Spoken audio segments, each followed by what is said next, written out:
US nagpadala ng ikalawang aircraft carrier sa Middle East. Ano kaya ang plano nito? Amid rising tensions with Iran and its proxies, the Pentagon says the United States is increasing the number of aircraft carriers deployed in the West Asia region to 2. Ang Estados Unidos ay seryosong naghahanda laban sa mga Houthis at Iran sa Middle East. Nagpadala na sila ng dalawang aircraft carriers, ang USS Carl Vinson at USS Harry S. Truman, upang doblehin ang kanilang strike power sa Red Sea. Ang deployment na ito ay malinaw na nagpapakita ng determinasyon ng Amerika na ipagtanggol ang kanilang interes at bigyan ng babala ang mga Houthis na itigil ang kanilang mga pag-atake. Ngunit hanggang saan nga ba ang kayang gawin ng Estados Unidos upang mapigilan ang mga banta mula sa Yemen at Iran? At paano nila mapapanatili ang seguridad sa isang rehiyong patuloy na nagiging mas komplikado at mapanganib? Alamin natin ang mga taktika, plano at posibleng resulta ng labanang ito at kung paano nito maaapektuhan ang buong Middle East. Pero bago tayo magsimula ay baka pwedeng paki-like at subscribe ng video na ito. Malaking tulong at bagay na ito sa aming mga content creators. Maraming salamat po. Kaya naman simulan na natin. Hindi na nagbibiro ang Estados Unidos. Sa kabila ng maraming mga isyong kinakaharap nito sa iba't ibang bahagi ng mundo, ay naging malinaw na ang kanilang posisyon pagdating sa usapin ng seguridad at kapayapaan sa Middle East. Kamakailan lamang ay nagpadala sila ng pangalawang aircraft carrier patungo sa rehiyong ito upang mas lalo pang pataasin ang pressure laban sa mga Houthi at upang ipadama sa Iran na seryoso sila pagdating sa mga negosasyon hinggil sa mga nuclear weapons. Sa pamamagitan ng hakbang na ito, tila nagbigay ang Estados Unidos ng isang matinding mensahe na hindi sila magdadalawang isip na gamitin ang kanilang buong kapangyarihan upang protektahan ang kanilang mga interes. Ang pagpapadala ng pangalawang aircraft carrier na ito ay nagresulta sa halos pagdoble ng lakas ng puwersang kaya nilang ilunsad mula sa Red Sea. Bukod pa rito, ito rin ay nagsisilbing isang malinaw na babala para sa mga Houthi na dapat nilang tigilan ang kanilang mga pag-atake laban sa mga commercial shipping vessels. Dahil kung hindi ay mas matinding mga hakbang ang gagawin ng Estados Unidos upang puksain ang kanilang mga operasyon. Ang hakbang na ito ay naglalayong ipakita na ang Estados Unidos ay hindi natatakot magpakita ng lakas kung kinakailangan. At noong Abril 1 ay iniulat ng Bloomberg na si US Secretary of Defense Pete Hegseth ay nag-utos ng pagpapadala ng karagdagang puwersa patungo sa Middle East. Ang desisyong ito ay hindi lamang basta-basta dahil ito ay bahagi ng isang mas malawak na plano upang palakasin ang seguridad sa rehiyon. Kasama sa mga ipinadalang puwersa ang isang aircraft carrier na tinatawag na USS Carl Vinson. Ngunit ang barkong ito ay hindi nag-iisa. Kasama nito ang isang fleet ng mga destroyers at may dalang iba't ibang uri ng aircraft na maaaring gamitin ng Estados Unidos upang palakasin ang kanilang pambobomba laban sa mga Houthi militants sa Yemen. Sa kabila ng kanilang mga operasyon sa iba't ibang bahagi ng mundo, ay malinaw na nagbibigay ang Estados Unidos ng malaking atensyon sa rehiyong ito. Ang deployment na ito ay bahagi ng isang mas malawak na estratehiya na naglalayong tiyakin ang kaligtasan at seguridad ng mga tauhan at interes ng Amerika sa rehiyon. Ayon sa Bloomberg, ang USS Carl Vinson ay pupunta sa Middle East matapos makumpleto ang mga nakatakdang pagsasanay sa Indo-Pacific. Pagdating nito sa Red Sea, sasamahan nito ang isa pang aircraft carrier na tinatawag na USS Harry S. Truman upang doblehin ang kakayahan ng Estados Unidos na magsagawa ng mga airstrikes mula sa Red Sea. Ang hakbang na ito ay hindi isang pamalit kundi isang pandagdag upang masigurado ang pagpapatuloy ng kanilang mga operasyon. Maging ang Pentagon spokesperson na si Sean Parnell ay nagbigay ng pahayag hinggil sa deployment na ito. Ayon sa kanya, patuloy na pinapahayag ni Secretary Hegseth na kung ang Iran o ang mga proxies nito ay manganganib sa mga tauhan at interes ng Amerika sa rehiyon, gagawa ang Estados Unidos ng mabilis at matinding aksyon para ipagtanggol ang ating mga tao.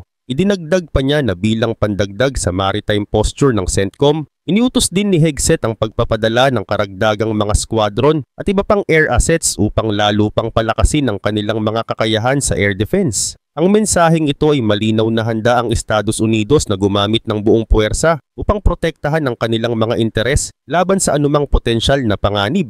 Hindi lamang ito basta babala ng Estados Unidos dahil isa itong direktang pagpapakita ng kanilang tunay na puwersa laban sa mga Houthi at Iran. Ang pagpapakita ng kanilang kapangyarihan ay hindi lamang limitado sa salita. Ito ay may kasamang aksyon. Isa rin itong demonstrasyon ng lakas na idinisenyo upang magdala ng tunay na sakit sa kalaban ng Amerika. Samantala, isang araw bago inanunsyo ng Pentagon ang deployment ng aircraft carrier, nagbigay si US President Donald Trump ng mensahe sa mga Houthi rebels na kasalukuyang kinakalaban ng Estados Unidos sa Red Sea. Sinabi niya na panahon na para magdesisyon ang mga Houthi. Malinaw ang pagpipilian para sa mga Houthi. Itigil ang pamamaril sa mga barkong Amerikano at titigil din kami sa pamamaril sa inyo. Kung hindi, ngayon pa lang nagsisimula at ang tunay na sakit ay hindi pa dumarating para sa mga Houthi at sa mga sumusuporta sa kanila sa Iran, ayon kay Trump. Ang mga salitang ito ay nagpapakita ng determinasyon ng Estados Unidos na hindi magpapadala sa mga banta o aksyon ng kanilang mga kalaban. Dagdag pa rito, ang USS Carl Vinson na isang nuclear-powered aircraft carrier na pumasok sa serbisyo noong 1982 ay isa sa 10 Nimitz-class carriers na pagmamay-ari ng Estados Unidos. Ang USS Harry S. Truman na makakasama nito sa Red Sea ay isa pang halimbawa ng napakalakas na barko. Ang mga ganitong klase ng barko ay dinisenyo upang makapagbigay ng matinding puwersa at kakayahang magsagawa ng mga operasyon sa malalayong lugar. Pinapagana ang USS Carl Vinson ng dalawang Westinghouse A4W nuclear-powered reactors kasama ang 4 na steam turbines na pinagsasama upang pakilusin ang 4 na propeller shafts na kayang lumikha ng mahigit 260,000 horsepower. Ang lakas na iyon ay sapat upang mapabilis ang USS Carl Vinson hanggang sa 30 knots o katumbas ng 34.5 miles per hour. Ang paggamit ng nuclear power ay nagbibigay dito ng halos unlimited range ayon sa military factory. Pagdating naman sa laki nito, may habang 1,092 feet ang USS Carl Vinson, may lapad na 252 feet at may kakayahang magdala ng hanggang 5,680 US Navy personnel. Sa laki nitong iyon, umaabot sa 97,000 tons ng tubig ang nadidisplace ng barko. Para mas maunawaan, mas malaki pa yon kaysa sa 1/3 ng total displacement ng Navy ng Iran na may 107 vessels na umaabot lang sa 246,250 tons. Ang ganitong laki at lakas ay nagbibigay sa Estados Unidos ng isang napakalaking kalamangan sa mga military operations na kanilang isinasagawa. Karagdagan pa rito, ang USS Carl Vinson ay mas malaki kaysa sa anumang barko sa Navy ng Iran at malinaw na nagbibigay ito ng napakalaking banta sa maliliit na patrol vessels at speedboats na ginagamit ng mga Houthi sa kanilang mga pag-atake sa Red Sea. Ang barkong ito ay punong-puno rin ng mga sandata. Kabilang sa mga armament na nakalagay sa USS Carl Vinson, ang dalawang Sea Sparrow Mk-57 Mod 3 surface-to-air missile launchers. Kaya nitong magpaputok ng Sea Sparrow missile, isang short-range na sandata na kayang tumugis sa target at mag-adjust ng paglipad gamit ang radar uplink. Ang missile na ito ay nagbibigay ng proteksyon laban sa mga low-flying threat mula sa himpapawid at pati na rin sa mga panganib sa ibabaw ng tubig. Kung sakaling maglunsad ang mga Houthi o Iran ng cruise missile laban sa carrier, ang sistemang ito ang titiyak na mawawala ang missile sa himpapawid bago pa ito makalapit. Bukod pa rito, may 3 20mm phalanx close-in weapon systems ang barko. Ang mga makapangyarihan at napakabilis na baril na ito ay kayang magpaputok ng mula 3,000 hanggang 4,500 na bala kada minuto na kayang durugin ang anumang sasakyang dagat na lalapit sa saklaw ng carrier. Mayroon din itong dalawang RIM-116 rolling airframe missiles na nagbibigay pa ng karagdagang proteksyon kasabay ng Sea Sparrow laban sa mga short-range surface-to-air threats. Sa madaling sabi, handang-handa ang USS Carl Vinson na ipagtanggol ang sarili laban sa anumang banta na paparating. Pero paano naman ang kakayahan nitong umatake? Diyan pumapasok ang halos 90 aircraft na dala ng USS Carl Vinson. Ang barkong ito ay nagsisilbing tahanan ng Carrier Air Wing 2 o CVW-2 na nagbibigay dito ng isang malakas na air force. Ang CVW-2 ay gumagamit ng iba't ibang klase ng aircraft, kabilang ang F-35C Lightning II, isa sa pinakamodernong fighter jet ng Amerika. Kasama rin ang mga squadron na nagpapatakbo ng F-18 Super Hornets, MH-60RS Seahawks, EA-18G Growlers at E-2D Advanced Hawkeye. Dahil sa kombinasyong ito ay kayang-kaya ng USS Carl Vinson na i-monitor ang napakalawak na bahagi ng rehiyon at kapag may nakita silang banta, kaya nila itong bombahin hanggang sa tuluyang mawala. Ngayon ang tanong, Bakit patungo ang USS Carl Vinson sa Middle East? Nabanggit na natin ng kaunti ang dahilan. Ipinapakita ng Amerika sa Iran at sa mga Houthi sa Yemen na seryoso sila. Simula pa noong late 2023 ay naging malaking problema na para sa Amerika at mga kaalyado nito ang mga Houthi.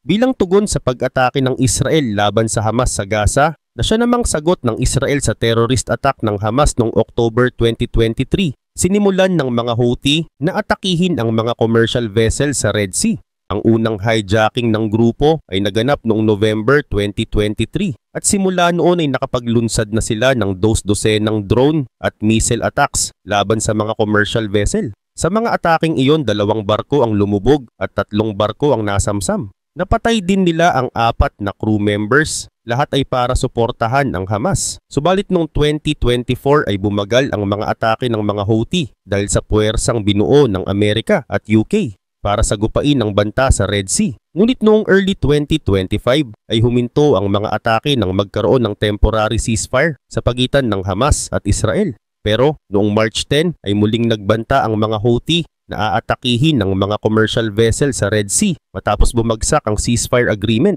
Dahil sa mga bantang yon, muling kumilos ang Amerika. At noong March 15 ay nagsimula ang bombing campaign ng Amerika sa Yemen, ang bansang kontrolado ng mga Houthi. Mula pa noong Arab Spring ng 2011, dahan-dahan nang inaangkin ng mga Houthi ang malaking bahagi ng Yemen. Sa ngayon ay kontrolado na nila ang malalaking bahagi ng Western Yemen, kabilang ang kabisera na Sana'a, habang kasali sa isang matagal ng civil war na kumitil na sa buhay ng 160,000 na tao. Ang mga strike ng Amerika na iniutos ni Trump ay lalo pang nagpapataas sa bilang ng mga namatay. Noong March 16 ay 53 na tao na ang nasawi at marami ang nasugatan sa patuloy na daily bombing raids. Sa mismong March 16 ay 47 na raid ang inilunsad ng mga warplanes ng Amerika laban sa 7 probinsya sa Yemen. Ang bawat raid ay may layuning patayin ng mga leader ng Houthi o kung hindi man sirain ang mga pangunahing military infrastructure na ginagamit ng grupo sa Yemen.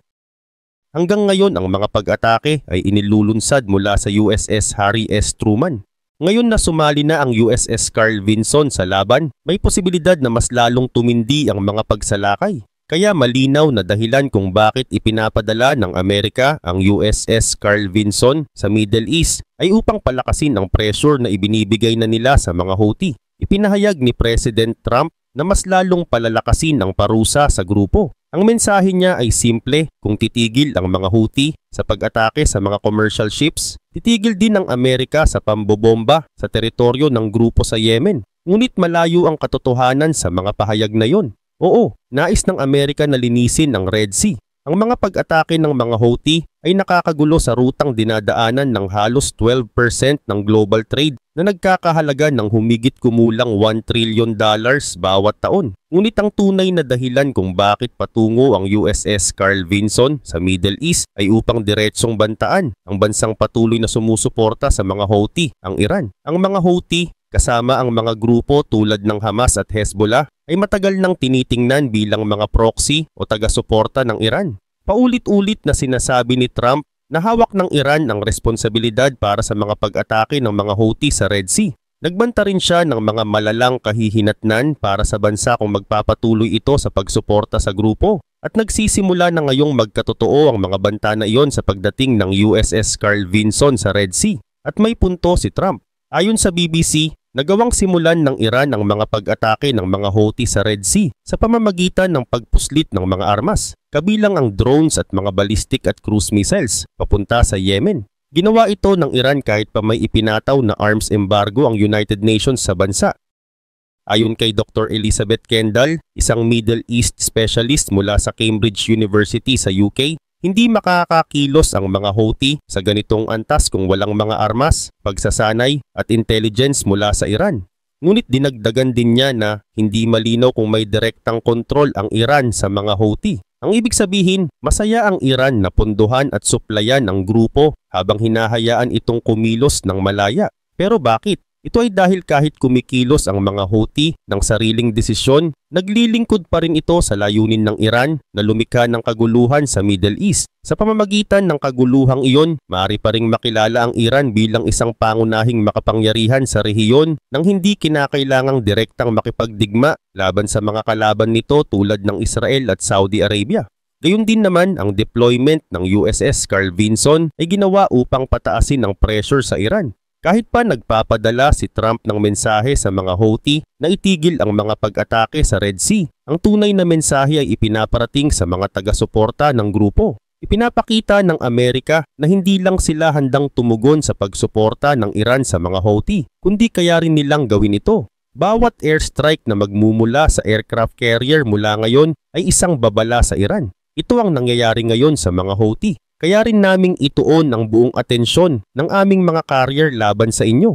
Ngunit may isa pang dahilan sa likod nito. Bukod sa pagpapahinto sa suporta ng Iran sa mga Houthi na direktang nakakaapekto sa sitwasyon sa Red Sea, ginagamit din ni Trump ang USS Carl Vinson upang palakasin ang kanyang mga banta kaugnay sa nuclear program ng Iran. Noong kalagitnaan ng March ay nagpadala si Trump ng isang sulat sa Iran na nagsasabi na panahon na upang umupo sa negosasyon para sa isang bagong nuclear arms deal. Ayon sa The Bulletin of the Atomic Scientists, walang pampublikong impormasyon na nagpapakita na ang Iran ay gumagawa ng nuclear weapon. Ngunit hindi ito magiging malinaw. Palaging naging lihim ang Iran sa kanilang nuclear ambitions. Gayunpaman, binanggit din ng bulletin na ang kamakailang paghina ng conventional deterrence ng Iran laban sa mga pag-atake ng Israel sa kanilang teritoryo, gayon din sa kanilang mga kaalyado tulad ng Hamas at Hezbollah, ay maaring maging dahilan upang ipagpatuloy ng Tehran ang pagsisikap na magkaroon ng nuclear deterrent. Ang bulletin ay nagsasaad din na ang Iran ay isang nuclear threshold state. Wala silang nuclear weapons sa kasalukuyan, ngunit malamang na kaya nilang buuin ito ng mabilis at palihim kung sakaling kailanganin nila ang mga nakakatakot na sandatang ito. At ang letter ni Trump sa Iran ay ang kanyang paraan upang makontrol ang sitwasyon. Nais niyang makipag-negotiate upang maiwasan ng Amerika na maging banta ang Iran sa balanse ng kapangyarihan sa Middle East. Pero ang problema ay tahasang tumanggi ang Iran na makipag-usap ng direkta kay Trump o sa alinmang kinatawan ng Amerika. Dito nagmumula ang pangalawang dahilan kung bakit patungo ang USS Carl Vinson sa Middle East. Mismong sinabi ito ni Trump nang tumugon siya sa pagtanggi ng Iran na pag-usapan ang nuclear program nito. Noong March 30, sinabi niya na kung hindi makikipagkasundo ang Iran, magkakaroon ng pambobomba. Isang pambobombang hindi pa nila nararanasan kailanman. Ang agarang sagot ng Iran sa mga banta na iyon ay ituro na ang mga kilos ni Trump ay lumalabag sa ilang mga charter at regimen. Ayon kay Ismail Baghai, tagapagsalita ng Ministry of Foreign Affairs ng Iran, ang tahasang banta ng pambobomba ng pinuno ng isang bansa ay isang malinaw na paglabag sa diwa ng international peace at seguridad. Ang ganitong banta ay isang malalang paglabag sa United Nations Charter at isang paglabag sa International Atomic Energy Agency Safeguards Regime. Ang karahasan ay nagbubunga ng karahasan at ang kapayapaan ay nagdudulot ng kapayapaan. May pagpipilian ng Amerika, pero hindi ito makikita ng Amerika sa ganitong paraan. Para sa kanila, ang pagsuporta ng Iran sa mga Houthi sa Red Sea ay ang karahasan na binabanggit ng Iran. At bagaman totoo na ang karahasan ay nagdulot ng isang napakalakas na pagtugon, igigiit ng Amerika na ang Iran ang nagsimula ng lahat. Kung wala ang mga pag-atake sa Red Sea at kung makikipagnegosasyon lamang ang Iran sa isang nuclear deal, wala nang dahilan para ipadala ang USS Carl Vinson sa Middle East. Sa kasalukuyan, gusto pa rin ng mga Houthi na ipagpatuloy ang kanilang mga pag-atake at tumatanggi naman ng Iran na pag-usapan ang kanilang nuclear program. Kaya kailangan ng Amerika na dagdagan pa ang pressure. Ang pagpapadala ng USS Carl Vinson ang paraan na ginagamit ng Amerika para mapataas ang tensyon. Ngunit hindi lang ito ang strategy na ginagamit nila. Bukod sa USS Harry S. Truman na kasalukuyang nasa Red Sea, itinuturo rin ng The Washington Examiner na may opsyon ng Amerika na ilipat ang isa pang aircraft carrier, ang USS Nimitz sa rehiyon. Sa ngayon, ang carrier na yon ay nasa Pacific Ocean at aabutin lamang ng humigit kumulang 3 hanggang 4 na linggo para makarating sa Red Sea kung ibibigay ni Hegseth ang utos. Dagdag pa rito ang pagdating ng mga B-2 Spirit Bomber sa isang liblib na military base na tinatawag na Diego Garcia. Ang base na ito ay pag-aari ng UK at inuupahan ng Amerika. May 7 na B-2 na ang dumating doon na may sapat na range at kakayahang bombahin ng Iran mula sa base na yun. Lahat ng ito ay bahagi ng pressure. Ginagamit ng Amerika ang pagdating ng pangalawang aircraft carrier sa Middle East upang palakasin ng mga banta ni Trump. Maaring hindi pa nila binobomba ang Iran sa ngayon dahil makatuon ang Amerika sa mga Houthi. Ngunit sa oras na matapos ang kanilang misyon sa Yemen, haharapin ng Iran ang katotohanan na mayroong 2 aircraft carriers na may kabuuang halos 180 bombers at fighter jets, pati na rin ng isang liblib na base na lahat ay nakatuon ang kanilang atensyon sa Iran. Kaya ang tanong ngayon ay ito, ano ang mangyayari kung hindi susunod ang Iran at maramdaman ni Trump na wala na siyang ibang pagpipilian kundi ito pa rin ang kanyang mga banta na bombahin ng bansa? Nakikita na natin kung paano ginagamit ng Amerika ang kanilang mga aircraft carrier sa pambobomba laban sa mga Houthi. Walang gaanong pagbabago kung sakaling ilipat ng Amerika ang kanilang atensyon papunta sa Iran. Samantala, ang mga barkong nakapwesto na sa Red Sea ay maaring manatili doon at patuloy na maglunsad ng mga aircraft, ngunit sa pagkakataong ito patungo sa Iran. Para magawa ito, kakailanganin nilang makakuha ng pahintulot mula sa Saudi Arabia upang gamitin ang kanilang airspace. Ito ay magbibigay daan sa mga American fighters na tumawid sa bansa patungo sa Persian Gulf at makapasok sa teritoryo ng Iran. Malaki ang posibilidad na makuha ng Amerika ang pahintulot na ito. Naging biktima na rin ng Saudi Arabia ng mga pag-atake ng mga Houthi noon. Kabilang ang isang malakihang pag-atake noong March 2022 na gumamit ng ballistic at cruise missiles kasama ang loitering munitions. Dahil proxy ng Iran ang mga Houthi, nakikita ng Saudi Arabia ang mga pag-atake na ito at ang iba pang pag-atake sa kanilang border kasama ang Yemen bilang mga pag-atake na galing mismo sa Iran. Kung sakali mang hindi payagan ng Saudi Arabia ang Amerika na gamitin ang kanilang airspace, may opsyon pa rin ang Amerika na dumaan sa Gulf of Oman at papasok sa Arabian Sea, kung saan maaari silang makapasok sa Persian Gulf. Sa ganitong paraan ay maaring magpadala ng mga aircraft ang Amerika papunta sa Iran mula sa kanilang mga carrier nang hindi kinakailangang mag-alala tungkol sa paglabag sa airspace ng ibang bansa. Ang problema nga lang, ang paglipat ng mga carrier sa mga lokasyong iyon ay nangangahulugan din ng mas malapit na posisyon sa Iran. At dahil dito ay maaaring gumanti ang Iran gamit ang kanilang sariling mga missile strikes. Ayon sa The National Interest, maaaring maging sapat ang mga pag-ataking iyon upang mapalubog ang USS Carl Vinson kung sakaling makapasok ito sa kanilang range. Ipinagmamalaki naman ng Iranian state media ang Talaeya Long Range Cruise Missile noong katapusan ng 2023. May range ito na 600 miles at kaya nitong baguhin ang target kahit na nasa kalagitnaan ng flight. Kung sakaling ipwesto ang aircraft carrier ng Amerika sa Persian Gulf, tiyak na maabot ito ng mga missiles ng Iran. Bukod pa rito may mga short-range missiles din ng Iran tulad ng Nasir na kayang ilunsad mula sa kanilang mga warships, pati na rin ang mga drone at rocket attacks na galing mismo sa mainland ng Iran. Mayroon ding Noor missile na dapat isaalang-alang. Ang Noor ay isang reverse-engineered version ng China's C-801 anti-ship missile. Mahirap itong majam, may range na 136 miles at kayang maglakbay sa bilis na hanggang Mach 1.4 na nagiging mahirap para sa mga air defense systems na pabagsakin ito. Ang punto dito ay dapat mag-ingat ang Amerika. Ang pagdating ng USS Carl Vinson sa Middle East ay nangangahulugang na doble ang kapangyarihan nito sa pagpapalaganap ng puwersa mula sa aircraft carriers at nagbibigay ito ng malinaw na banta laban sa mga Houthi at sa Iran. Hindi kayang labanan ng mga Houthi ang mga barkong ito. Ang mga cruise missiles at drones ay kayang wasakin ng air defenses ng USS Carl Vinson. Ngunit ang Iran, isa itong mas mapanganib na target at may potensyal na pabagsakin ng isang aircraft carrier kung magkaroon ng tamang pagkakataon. Sa ngayon ay ginagamit ng Amerika ang USS Carl Vinson upang pataasin ang pressure para matigil ang mga pag-atake ng mga Houthi at madala ang Iran sa negotiating table.